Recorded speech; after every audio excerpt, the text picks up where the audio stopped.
So is this the new home? No, so this is the brother and sister-in-law's home. We're Okay. staying here until, so we got the new home, we got the keys and everything. Yeah. But it's getting all like where the electricians are in and the painters in, and we had the like gas guy in to look at the old stoves that are Whoa. broken that we can't use. So, Yeah. Wow. but within the next few days, within the week or so, when everything's done, we can finally move in, get all our shit in there, and just Nice. live. Yeah. Yeah. Oh my goodness. How So you you, doing, pal? How's everything I, going? I'm doing well, man. How are you? Hey, it's been a freaking long journey buying this house and moving, but we've been able to keep our morale high and our spirits high. So, It's on the last crazy push, yeah, that moving and that it's so stressful. Like I don't know anybody that says, "Oh yes, I love it. It's a great experience." It's like it's stressful, eh? I hate it. I hate it. I've been able to bury it and suppress it, but like, holy man, Like a comedian, right? So it's gonna come like a out. comedian. That's found some many great new bits, but it's just a pain in the ass. Yeah, my Yeah. goodness. So last we spoke, Kris. I think you had just wrapped up Bit Players. I think is that? I think so. You know what? I was looking at my Gmail. I think the last one was like at the end of 2020. Oh my God, I it's been that think. long. Yeah. The past number of years it has flown by, and you guys like won awards for that show. You've it's been picked up by other Yeah. people. That's amazing stuff, man. It's like Yeah. Thanks, fantastic. dude. I appreciate it. I mean, it was it popped out right before the pandemic, and then everybody wanted to That's stream right. everything during the pandemic. So it was Yeah. in a weird way, it was kind of this weird blessing in disguise. But then um got a bunch of awards where you got writing and original stuff and blah blah blah, all the blah blah blah. But that must feel good, Kris, to be like honest. When when you sit down and you think about this project that you put together, because you wanted to keep busy, you needed to be creative, and it's got a lot of you've done well with it.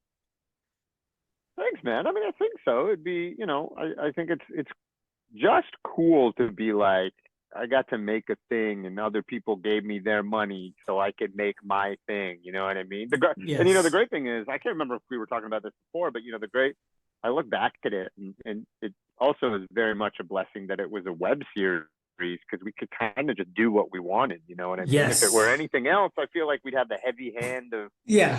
the network or whoever, CBC or whoever, No, would be no. like, well, can't say this, can't say There's that. there's some episodes that would not have seen the light of day. Right. But that's what it was kind of nice too to know that like maybe there is something. I mean, Canada is always so like, pearl clutchy. Oh my God, we don't want to offend anybody, but it's kind of like, that's where the best comedy Kids in the Hall and Baroness, like all that stuff kind of comes Oh, from people pushing buttons, pushing something. Baroness von Sketch Show, that is just gold. I don't think it got its due. Like I know it plays on CBC, but I think it's so much better than like I don't know. Like I don't keep up with the awards. I don't know if they've won any. I'm sure they have. If they haven't, they Yeah, they should won have. tons. Good. They Yeah, should. They should win tons. But that yeah, is an amazing show. Just I know. hilarious. Hilarious. And that again, like that's something else that Canada could like use is like let the inmates run the asylum. When you got the creators doing their thing. I think Yeah. Baroness came at a really cool time too, because it was like Baroness and Kim's Convenience and Schitt's Creek, and those were all Yes. really controlled by the creators, not the producers, the people Yeah. who started the idea. And I think there's really something to be said by letting the inmates run the asylum. I thought Let it was us take great. chances. So Yeah. okay, so let's keep that in mind. The Okay. creatives Okay. create. So let's keep that in mind. Is that the reason, or maybe there's more? So just for laughs, Yeah. Scott, gone belly up. It was like I thought that, that's like everybody, every comedian talked about that festival. Yeah, What I don't know, what does it mean for Canada? Is it because the suits were in charge? Like what I are your think thoughts on so. this whole thing? I mean, I think I read the story where it was actually one guy. They got one guy from Montreal to be their kind of curator. There was this big Yeah. comedy nerd, and they Yes. gave Yeah. him kind of carte blanche to like curate this stuff. And he came back and he was like, "Yo, you all owe me this amount of money," Oh. and they had to pay this dude. And they were like, "What do we do? Do we shut down or do we pay the dude?" And they're like, "Well, I guess we had to." Their language was, "We're taking a break or we're not doing the like." And I've been to that festival, a handful of times throughout the years. It's a big, awesome thing. Yeah. But it's also one of those things that everybody in Canada is like, JFL is busy promoting every other American comedian That's and right. not kind of looking at the things that the people that we have here that are like killing it and putting out album after album and just touring the country and going to the States. And, you know, so I think it is. I think to me, it's always the parents' fault. You know what I mean? It's always the people who look after the thing that's ruining the thing. Yeah. They need to get somebody I like feel like, whether it's Ali Hassan or someone like him to say, okay, like, you know, let's get the Canadian comics. I mean, there's so many of them. so many, and there's so many people we don't hear from. Like, that's why the Yeah. Winnipeg Comedy Festival has to go on, or that's why JFL Vancouver has to go on, because what seems like a really tight circle of comedians. There's so many more like sketch comedians, improvisers all over the Yeah. country, but because the hub is Toronto, it's hard for that exposure. So it's a real loss. What's a real boner is that it's such a loss to all the Canadian comedians who are grinding their Yeah. asses off trying to get to this for any minuscule amount of exposure. I mean, the cool thing is when you go to JFL, you'll open for other comedians, right? So Yeah. that crowd that's there to see, ex comedian will also get to see you. Yeah. But now, now we got to wait for it again. Now we gotta wait. Um, who's a local comedian we should check out? Whether it's someone across Canada or somebody, here in Toronto where we are. Oh man, I love, Jackie Pirico. I've heard, yeah. Jackie, she's hilarious. Just she's all my friend. Everybody who works at Laugh Sabbath. Uh, Mo Ishmael, you know this guy Mo Ishmael? Yeah, yeah, yeah. Oh yeah. He's Love blowing him. up now. He Yeah, is, eh? he's a dear friend. Yeah, Love I always him. just like repping the brown comedians too. Uh, Vita Judaki, Noor Hadidi, No heard Dave yeah. Perhej. Oh, Dave's like everybody that I love Dave, but like everyone calls him like OG, like the king. Like, where did he come from? He came from doing shows at the Rivoli and the Underground and Drake and all that stuff. He came. It was actually really great because when the Rivoli did like sketch nights and improv nights, they would always get one of the stand-ups to be the host. So that's how Yeah. I met like Dave or Mark Forward or Joanna Downey. These comedians who are just staples. And then we got to like merge, and then the comedy bar opened. I think all of us just started working Yeah. together and being in the same space. But yeah, man, Dave has been grinding for so long here, and he's always had his spastic, hectic, Yeah, I love that. talking to you, his Egyptian father's yelling at you through him, and I mean, again, like we're just so spoiled with comedians in the city, and so many people come from different places. Again, like there's a comedian that I've done a bunch of shows with. Her name is Beta, and Beta has come from Vancouver. Okay. And to us, we're like, holy moly, where did this comedian come from? She's hilarious. Is she new? And it's like, no, she's been grinding out in Vancouver for so long. She just came here. That's why she's good. I think that's the other thing. It's like Norm Macdonald said it. It's like that's why Canadians are really good. No one gives us any opportunities, so we just keep grinding and Yeah. grinding and grinding and get really good. Yeah, that's so true. That's so true. So I've seen you on TV since you and I last spoke. Yeah. I freaked out when I saw you on Lost Boys. And then as soon as I freaked out again because like you came on and then you were gone. I go, no, come on, you can't get rid of Yeah. me. Yeah. On the boys. That's right. Yeah. Best. I gotta say that was such an awesome because it wasn't just flippant or flagrant. That actually had to do with the story. Yeah. I love that scene. That was wicked. Getting shot in the face, dude. I loved it. You can't even come back from that. Can't even come back from that. But I love that show too. What a Oh, it's a great friggin' show. honor to be such a great show. I loved it. It was so cool. And like the actor I was with too, that guy, he has his fame from Community, the show Community. Yeah. Um, yeah, I got shot in the face in the boys. It's amazing. It was actually really cool. They wanted to put a turban on that character. I'm like, I'm not sick. I can't wear that turban. But they were like, let's just trash it. It was really actually cool. The director, he was like, no, let's not do that. It's too much. This guy doesn't even, we need to, you know what I mean? They really wanted to Yeah. lean into like the brown convenience store guy, but they were like, nah, we don't need it. I was like, yeah, that's cool. And it was a really fun scene to shoot too. I had to keep Yeah. pretending to get shot in the face all the time, and then finally they put the brain and the guts behind me in this like tube filled with compressed air and shot out. That was a fun one. That must be awesome. Um, I was telling so I said, you know what, let me check out this Law and Order Toronto. And we watched the first episode and second episode's coming on, and I tell my wife, I wonder if we know anybody here. And we happen to know Hussein Madabji, and he was on, I Yeah, think, episode two. I think your episode, are you in that same episode, I think?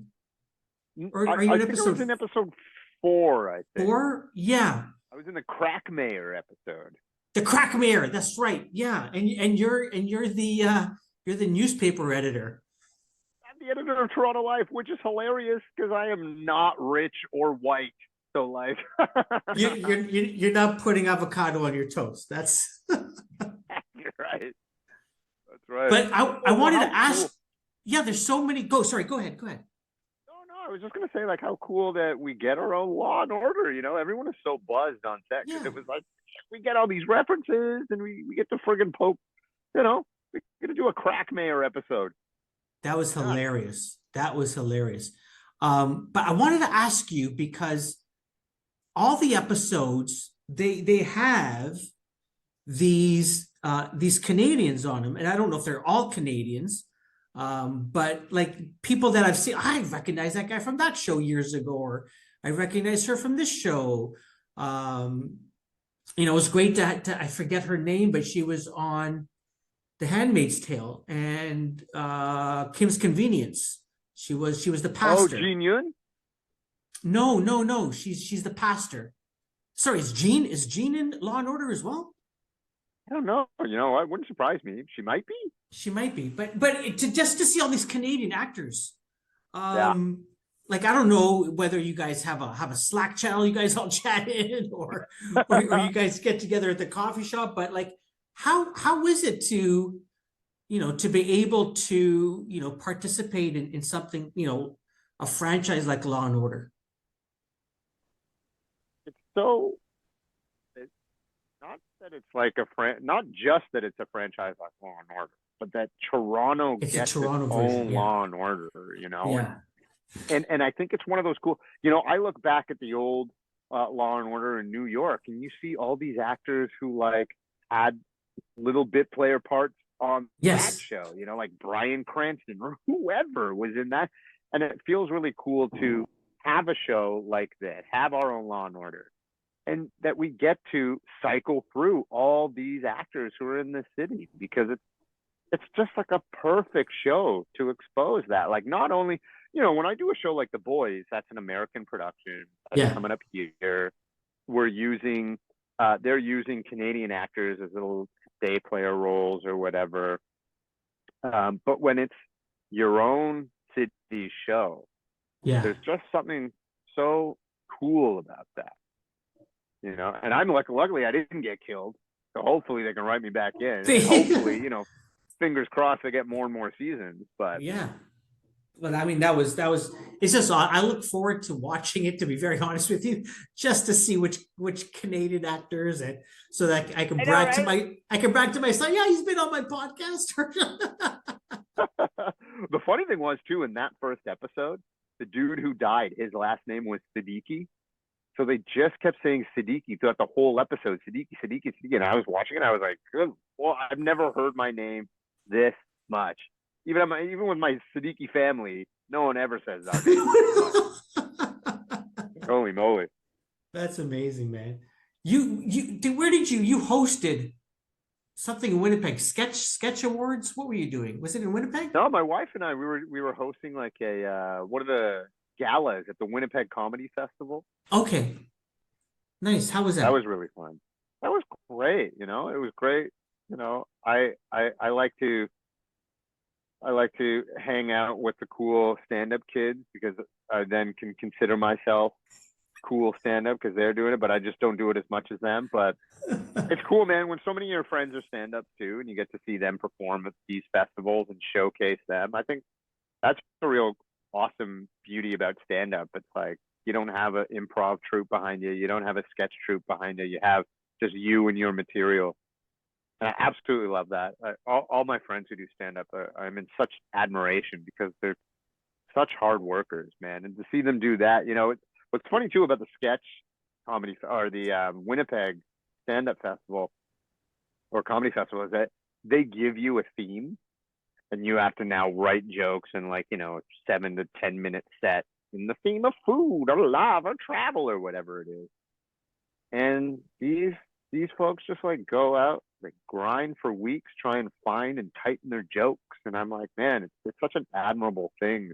You know, I wish other things like, you know, the Winnipeg Comedy Festival was just as huge as JFL, because Yeah. you're just pulling in all these different stand-ups from around the country and exposing them. And it's fun, you know, to perform with my wife, because that's a double payday. You know what I'm saying? That's why you got the house. Like, yeah, man. Exactly. Okay, so I have to ask this question. Are there at home, camera's not on, you're not on stage, it's just the two of you. Are you annoying each other? Are you making each other laugh? I'm surprised you guys bought a house, because that's a serious decision. Like, tell me how does this play? It's I annoy Aurora more than she annoys me, I think. But we're also trying out bits. How does this work? Making each other laugh. A bunch of, you have in jokes with your family. Yeah. So we're finding a bunch of just like inside jokes. And also, I mean, she's incredible. The way we work together so much. I mean, we're hosting these galas and stuff like that, but we work together so well. I enjoy the living hell out of her so much. And then, yeah, like we got kicked out of our rental place, because that's what Torontonians have to do nowadays. But thank God I married up, and we got the house that Baroness built. We were able to stay inside the city because of that, so it's really incredible. And I always keep telling people I married up. Yeah. For sure. You better stay well behaved. Yeah, exactly, right. But yeah, it's great, like we find those moments where we can even go like, ooh, maybe we can start working on a show, start pitching a show, start doing something together. Nice. That would be, I'd love to see that. Oh, for sure. Well, I think all those ladies are. For sure. Yeah, aren't they, absolutely. Right? Yeah. Yeah. What about your, I know you have at least one son. I got one son. One son? Whispering to me now. What? You guys are like twins. Yeah, I know. He just got a buzz cut. He used to have his hair super long. Yeah. He got a buzz cut. Thank you. You're welcome. Now get out of here. What does he think? Does he think you guys are just like, is he a typical teenager that my parents are losers, or what? He or am I the only one that has a kid that like that? No, I think it's also too like he's not phased by it because he kind of Yeah. grew up around. He Yeah, I grew up guess. around like checking out stages and being on set. So I was like, all right, I know this warrants whatever these weirdos are doing their thing. So, but sorry, he distracted me. What were we talking That's about before okay. that? That's okay. No, no, no, no. Yeah, we're just talking about the funny Siddiqui family. Yeah, yeah, it's been. I mean, yeah, like you said, it's surprising that we actually have a house that we can like, still be in the city Yeah, and still like try and keep doing what we do. yeah, for sure. I want to ask you this. I've not recently, but I used to hear this talk about comedians have to now watch what they say. They can't be funny anymore. They can't play certain venues anymore. Um, you can't upset people. Um, I don't know if you've heard some of this chatter, Oh yeah. in the what are your thoughts on this? Is this true? Is it just is it the popularity of comedy because everyone now has a Netflix special that everyone's getting special, so it's popular now everyone's in the spotlight. What are your thoughts on all of this? Yeah, that's really. I was thinking about that, because like when I was a kid, when a comedian came out with a special, it was kind of exactly that, right? Like, it was kind of special. Like, this guy's putting out an album. He's worked, and Yeah, it is really interesting because we're being exposed to so many more voices, so many more people. But then, I don't know. It almost, in a weird way, kind of, I don't want to say dampens or delegitimize, but it kind of, now everyone can have a Netflix special, you know? seems like And I it. think there's something really interesting to that is in Yeah. that I also don't think we have those platforms, those old white dude platforms anymore, like Ah, Johnny Carson or the David Letterman show and stuff. Like, comics used to do that in the 80s and 90s. So like, I'm yeah, building my set so I can go on Letterman, so I can go on Leno and do that. yeah, And now they don't have to. Comics can just put albums out.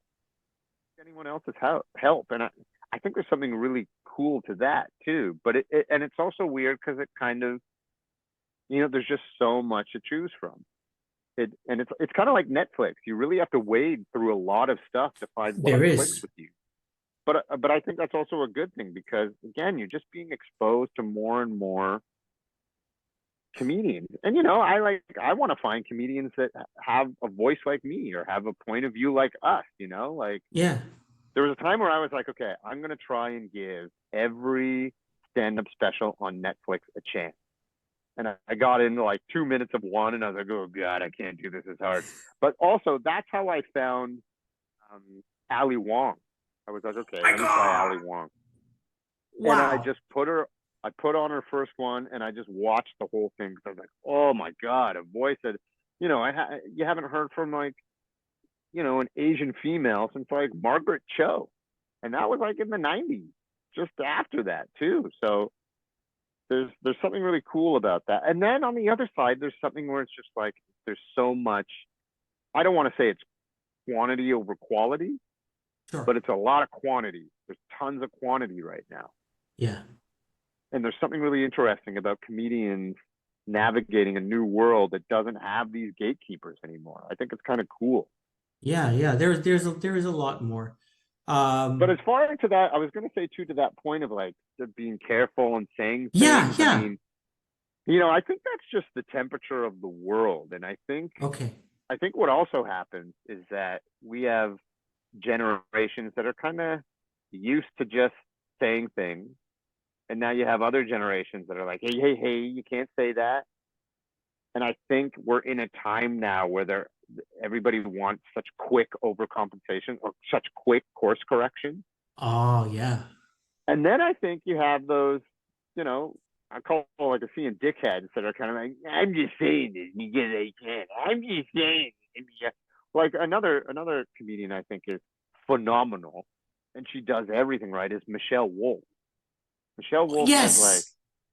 she finds She this, has a way, everyone's doesn't getting she? mad at Dave Chappelle, and rightfully so, because he just kind of feels like an old man right now that's just kicking a can around. You know what I mean? Like, Yeah. but then, but as you get your many Dave Chappelle specials, you get Michelle Wolf, who's like this.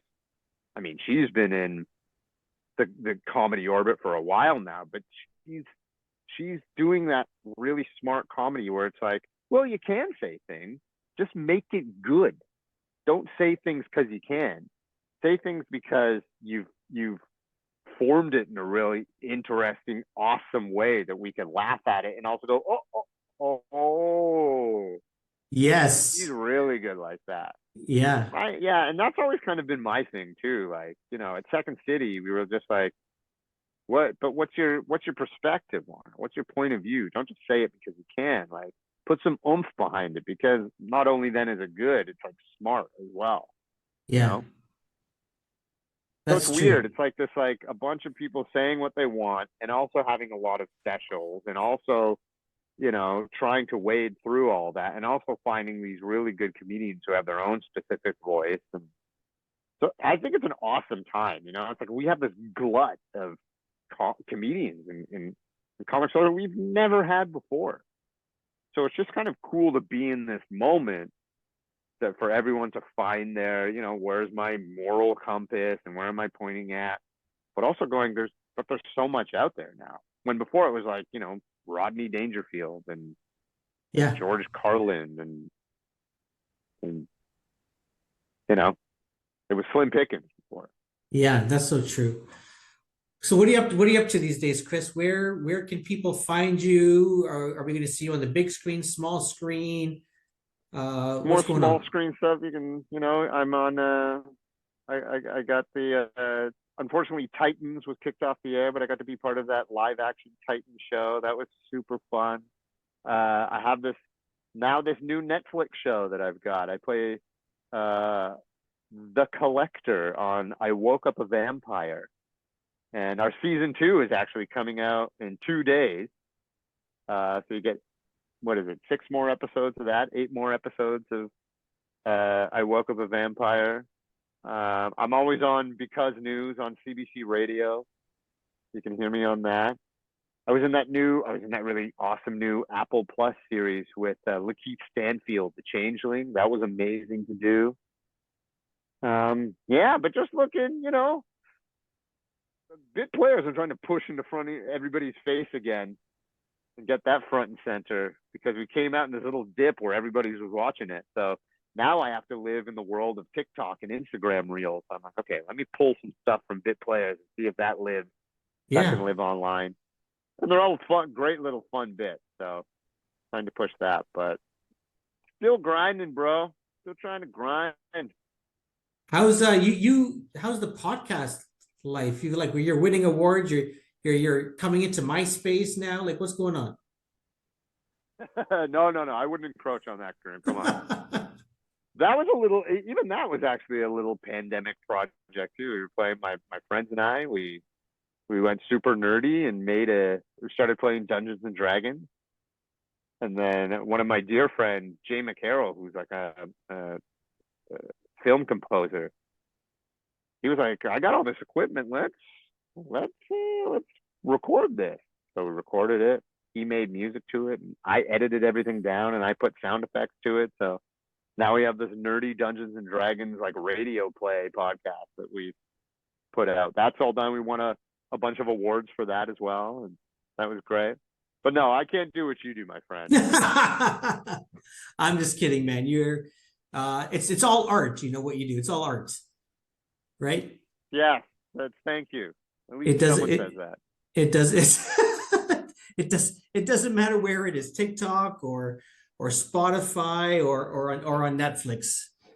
It's You it's all said it. art, man. Yeah, yeah. Kris, Yeah. man, I always enjoy chatting with you.